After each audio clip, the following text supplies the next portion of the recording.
He thought that there was something more than met the eye with the strange rock he had found on the beach. He decided to call for help.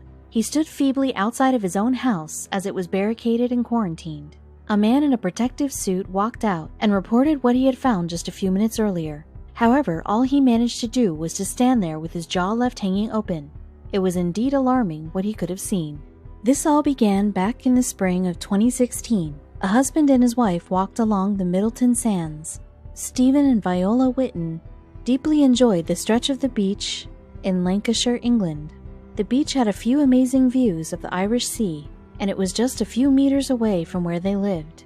They resided in the village of Overton. Middleton Sands was always populated with hikers and dog owners, but the couple found their secret place in a less popular area. They did not really enjoy crowds, so they felt relaxed when there were fewer people around. They were approaching the view until Stephen noticed a weird, acrid smell fill the air. They did not know back then that they had stumbled upon an incident that would incredibly change their lives. The scent was like that of a rotting fish, and it was the first time they smelled something like that. But even though the pungent smell turned them off, they were also curious about what it was and where it was coming from. As they walked, they noted that there was a grayish lump that was smaller in size than a rugby ball. Steve and Viola followed the trail of the pungent smell until they found the source. They discovered a strange and stinking rock that was the size of a football. The exterior was indeed smooth because of being pummeled by the waves for years. They were curious about what they had found. Stephen cautiously reached out to touch the rock. He was familiar with finding weird stuff near the beach, especially the one near their house. However, he had never heard of anything like the rock they had found. This aroused his curiosity. The smell was incredibly difficult to describe, as he had never experienced anything like that before. The scent was terrible, but it was also very distinct, he said. It was like a cross between squid and farmyard manure. Stephen and Viola dreamed of getting rich, and a thought came to them. Maybe this was a treasure, and the day they would strike gold to become rich was not that far off. They started their day like usual, but made a 180-degree turn after they saw the rock. They started to make plans on what to do with the rock they discovered. They pondered whether they should leave it because of its pungent odor, or whether they should take the rock with them. It was not an easy decision to make. So what exactly did they choose to do? Stephen and Viola were not about to give up. They always dreamed of becoming rich, and maybe this was their chance of a lifetime to find something of value. Therefore, the couple decided to risk it, and they took their chances. They hoped the rock was worth it, and that they could finally buy a static caravan. Stephen carefully picked up the rock and covered it with Viola's scarf. He wanted to make sure that it was secured. He also did not want anyone to see what they had wrapped in his wife's scarf. He could not wait to check online whether his guess was right.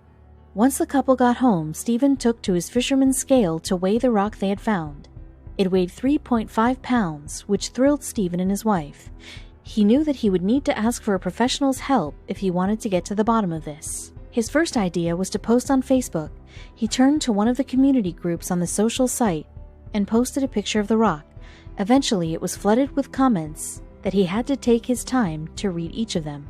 Many people responded to the post, and most of them had very implausible ideas. There was a group that said that it might be a piece of volcanic rock that came from the ocean. There were even some who speculated that it was a meteor.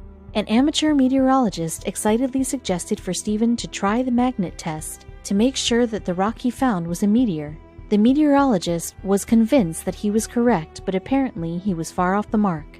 Stephen described what the rock looked like during an interview and said, "It feels like a rock-hard rubber ball. Its texture is like wax, like a candle. When you touch it, you get wax sticking to your fingers." The rock started to seem strange, and it was very odd why this rock would cause such a stir in the Whitten house. Once Stephen placed the object against a magnet, he finally started to panic.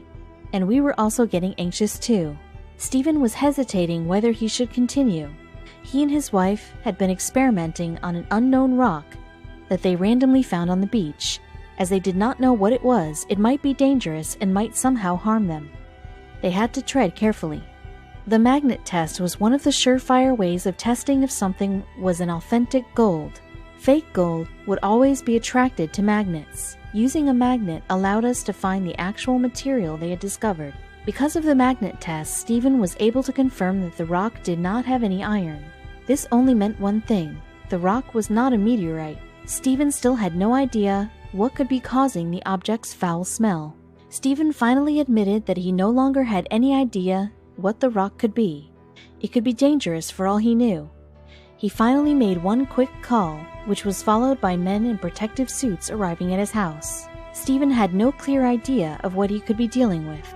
Even though many people online offered suggestions, this was already getting out of hand. He decided to ask the help of the experts, which he finally put into action. But what happened next was shocking. 2 men arrived at the house and had it cordoned as soon as possible. Once they had barricaded the house, they went inside in order to dispose of the rock safely, while they gave instructions to Stephen and Viola Whitten. The couple waited patiently. The object was placed inside a box on top of their dining room table. After careful inspection, the men in protective gear came back outside and gave the anxious couple the news. What they said completely shocked the two. Stephen held his wife Viola close to him while they waited patiently. The two tried to understand the mystery about the rock. He was starting to prepare for the worst. The rock seemed so strange, and the facial expressions of the officials only made things worse. Stephen heaved a sigh of relief once the men confirmed that the rock was not hazardous. It was not a piece of waste that was randomly tossed on the beach. And yet, once the officials told them what the rock was, he was surprised. The officials told him that even though it was rare, there were times when hunks of ambergris could walk up on the shore. But what is ambergris? Ambergris had been highly coveted for hundreds of years and was infamous because of its terrible smell, which was like a cross between squid and farmyard manure. However, the odor would get sweeter as time passed by. This substance had been used for making expensive perfumes for hundreds of years. There are some historians that claim that ambergris was edible. Ambergris was a byproduct of the whales. Whales produce these in their bile ducts and eventually would be excreted. This might sound incredibly nasty, but it is so rare that some people would be willing to pay a fortune for it. Stephen and Viola just happened to pass by one as they went for a walk along the beach. However, there was a catch to this. The ambergris was only produced by one species of whale, and it was the sperm whale. They could be found in oceans all over the world, which included Britain's coastal waters. The sperm whale could grow to around 67 feet long and could weigh over 63 tons. And while the population for sperm whale had increased, they weren't always so prolific. Sperm whales had been hunted because of their blubber. The blubber of sperm whales was used to make anything from candles, machine oil, pencils, and even soap. Ambergris was also harvested because of the rarity and scent. Because of this, almost 1 million whales were killed during the 19th and 20th centuries. During the 1980s, there was a ban on whaling, which also included ambergris. One more reason why ambergris was rare could be because the process in order to produce one was very slow and might take over the years. In addition to that, not all sperm whales have the ability to produce ambergris. According to experts, only around 1% of sperm whales could produce the substance. And weirdly enough, most of this was found in the Atlantic Ocean. Most countries had decided to outlaw the trade of ambergris, and one of these countries was the United States. It was illegal to trade ambergris in America. Fortunately for Stephen and Viola, UK considered ambergris to be a waste product. They started to wonder how much it was worth. Stephen and Viola were surprised to learn that another lump of ambergris was found near the beach where they got theirs. It was discovered by a man in Morecambe. The one the other guy got managed to sell for $155,000. So how much could the couple get for their ambergris? The ambergris that was discovered in Morecambe weighed around 6 pounds. It was twice the size of what the Whittens found. However, this could mean that their piece could sell for around $65,000. That's not a bad amount, thinking that it was just a whale byproduct. So what did the couple do with their ambergris? People wondered whether the couple used their discovery to pay off debt or mortgage.